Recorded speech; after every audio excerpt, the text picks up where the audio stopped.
Ya, pertanyaan berikutnya ini berkaitan dengan teknis atau cara mengajukan bukti surat untuk persidangan di lembaga pengadilan.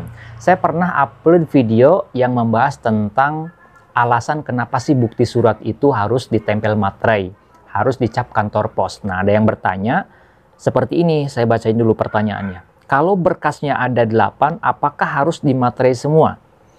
Saya mencoba memahami pertanyaannya mungkin seperti ini. Kalau misalkan kita di dalam suatu persidangan di pengadilan ingin mengajukan bukti surat itu sebanyak 8 bukti surat. Nah, apakah ke-8-nya itu harus ditempel materai, cap kantor pos, atau cuma cukup satu bukti surat saja? Untuk lebih jelasnya, saya ilustrasikan dan saya contohkan seperti ini. Misalkan kita ingin mengajukan bukti surat itu, misalkan 4 bukti surat. Biar mudah dimengerti aja nih. Yang pertama, bukti surat yang pertama adalah KTP.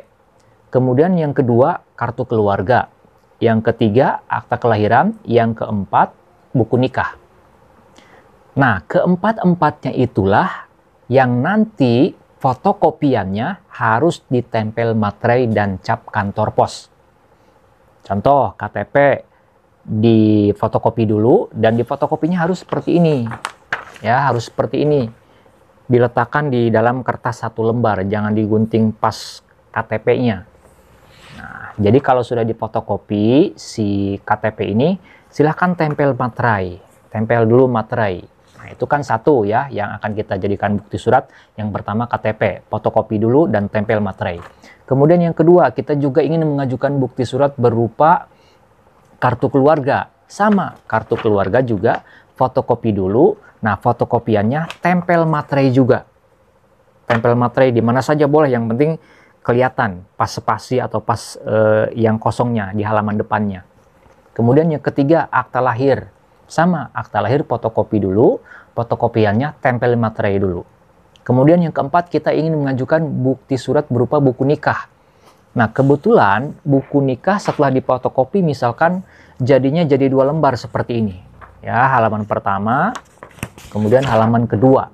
Nah, kalau yang fotokopiannya banyak, satu bukti tapi berlembar-lembar, maka yang ditempel materai cukup halaman depannya saja. Boleh di tengah, ataupun di bawah, pokoknya, ataupun di atas, di mana saja boleh. Yang penting di tempat yang agak kelihatan lah. Nah, semuanya itu fotokopian-fotokopian tadi ditempel materai. Setelah tempel materai, silahkan datang ke kantor pos. Bilang mau cap kantor pos, mau cap pos, atau bilang mau leges bukti surat untuk persidangan. Mereka sudah pada paham. Petugas-petugas kantor pos sudah pada paham. Nah, nanti bentuknya seperti ini. Yang sudah dileges atau sudah dicap kantor pos seperti ini. Ya, ini misalkan fotokopi KTP. Kita kan tadi tempel materai. Nah, ini sudah dicap kantor pos. Nah, seperti ini ya. Ini cap kantor pos. Jadi setiap bukti surat yang akan kita ajukan harus ditempel materai dan cap kantor pos seperti ini. Nah, itu ya. Jadi kalau misalkan kita mau mengajukan bukti suratnya ada 8 nih bukti suratnya, ya ke-8-8-nya harus difotokopi dan fotokopiannya harus ditempel materai dan cap kantor pos. Ya, misalkan KTP, kartu keluarga. Nah, gimana kalau sertifikat tanah? Sertifikat tanah kan itu berlembar-lembar. Nah, yang dicap kantor pos dan yang ditempel materai itu, apakah cukup halaman depan saja atau setiap halaman dari fotokopi sertifikat tanah itu harus ditempel materai dan cap kantor pos? Jawabannya cukup halaman depan saja. Seperti saya contohkan tadi buku nikah. Buku nikah setelah difotokopi, misalkan jadinya 2 lembar begini nih, halaman pertama dan halaman kedua. Sama kalau misalkan sertifikat tanah difotokopi, tentu banyak halamannya. Dicetrek di hektar, nah halaman depannya lah yang kita tempel materai dan cap kantor pos. Itu. Jadi kalau 1 lembar bukti suratnya misalkan KTP itu kan cukup 1 lembar. Berarti yang ditempel materai ya halaman itu saja. Adapun untuk bukti surat yang memiliki halaman lebih dari 1 halaman, maka yang ditempel materai fotokopiannya halaman depan saja.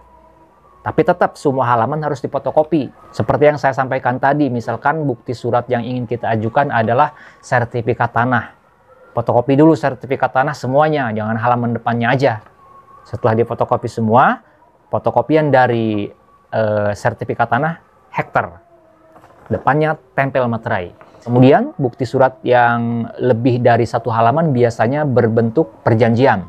Kita ingin membuktikan bukti surat berupa surat perjanjian atau surat kontrak, ya, kontrak pembiayaan, pokoknya perjanjian. Itu kan pasti dan lebih banyak biasanya lebih dari satu halaman.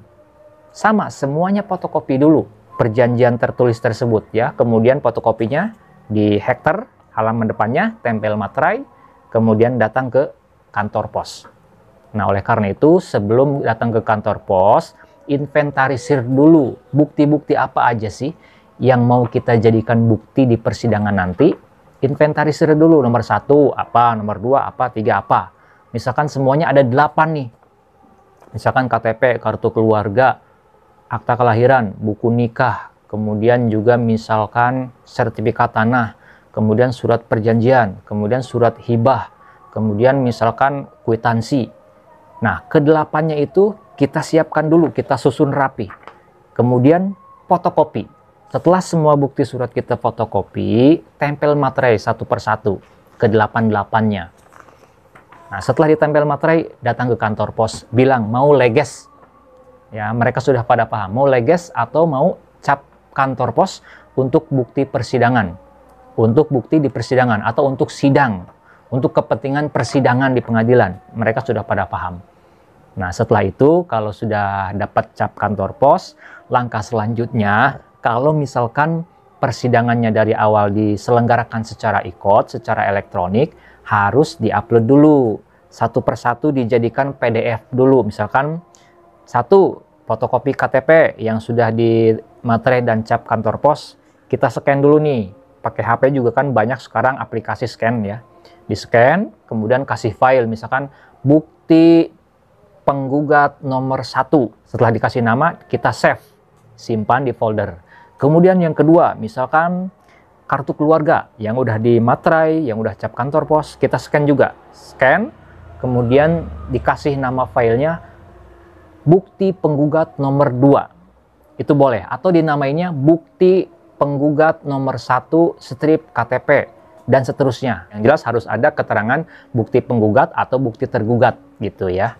Nah, itu. Kemudian setelah semuanya di-scan PDF, maka silahkan upload di akun e-court para pihak. Satu persatu. Misalkan yang pertama yang di-upload adalah file PDF berupa fotokopi KTP yang tadi sudah di-scan. Akan di-upload di kolom perintah upload dokumen. Nah, setelah di-save, setelah di-upload, selanjutnya bukti apa lagi nih? Yang kedua, misalkan kartu keluarga. Dan seterusnya, dan seterusnya. Berarti kalau misalkan kita buktinya ada 8, bukti suratnya ada 8, ke-8-nya udah kita tempel materai, udah cap kantor pos, maka kita scan, ya, scan-nya menjadi 8 file, namanya ada 8, kemudian di-upload-nya 8 kali di akun e-court kita atau di akun e-court para pihak. Nah, setelah itu, setelah semuanya di-upload, maka pada saat persidangan, semuanya dibawa nih. Yang 8 bukti surat kita tadi, aslinya dibawa, fotokopiannya yang sudah ditempel materai, sudah dicap pos, yang sudah di-scan, itu juga harus dibawa. Nah, kemudian di atasnya dikasih kode. Misalkan di sini P-1. Kalau misalkan kita penggugat, kodenya di sini P-1. Itu misalkan bukti surat nomor 1. Kemudian bukti surat nomor 2. Ya, fotokopiannya kasih kode juga P-2. Kalau tergugat T-1, T-2, dan seterusnya. Sidang pembuktiannya itu tidak cukup dengan upload bukti surat yang saya sebutkan tadi, tapi tetap harus hadir pada persidangan yang sudah dijadwalkan, yaitu sidang pembuktian. Nah, nanti pada saat sidang pembuktian, di ruangan sidang, hakim akan bertanya, bagaimana para pihak, sudah pada upload bukti surat atau belum? Nah, kalau sudah, nanti hakim akan memverifikasi dan akan mengecek, memeriksa bukti surat yang sudah diupload, aslinya diperlihatkan, kemudian fotokopiannya yang sudah ditempel materai dan sudah dicap kantor pos itu diterima oleh hakim, disimpan dan dilampirkan dalam berkas perkara milik hakim, berkas perkara untuk majelis hakim. Adapun untuk aslinya itu nanti diserahkan atau dikembalikan lagi kepada pihak yang mengajukan. Misalkan bukti yang diajukan KTP, maka KTP aslinya diperlihatkan. Begitupun bukti-bukti yang lainnya.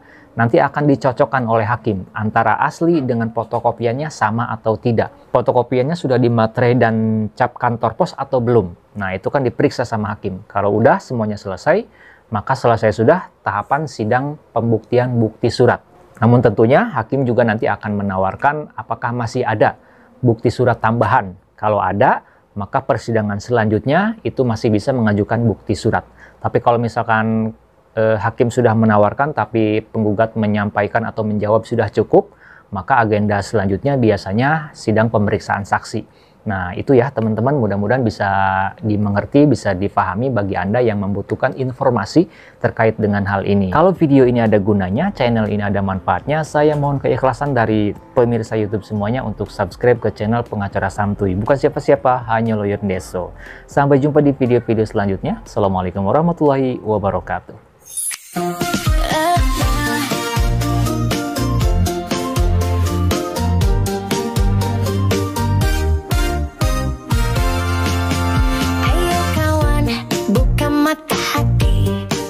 Kenal hukum biar hidup lebih pasti. Gak cuma buat orang pintar aja, semua butuh tahu biar gak salah langkah. Besok channel, ruang kita bersama. Edukasi hukum santai tapi bermakna. Santuy, amanah, profesional kerja. Besok channel, lawan lupa hukum. Itu penting bro.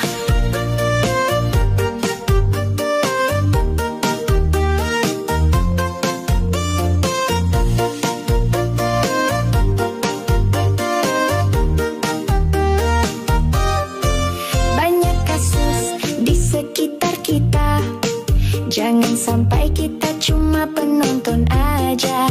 Bersama Peso kita paham caranya. Hak dan kewajiban harus sama dijaga. Peso channel, ruang kita bersama.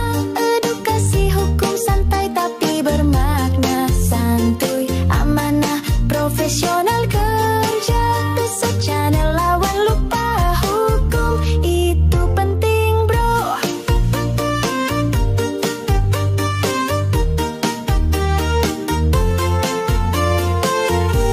Peso channel, yuk melek hukum. Biar hidup tenang, gak was-was di jalan. Peso channel, teman diskusi paling asik.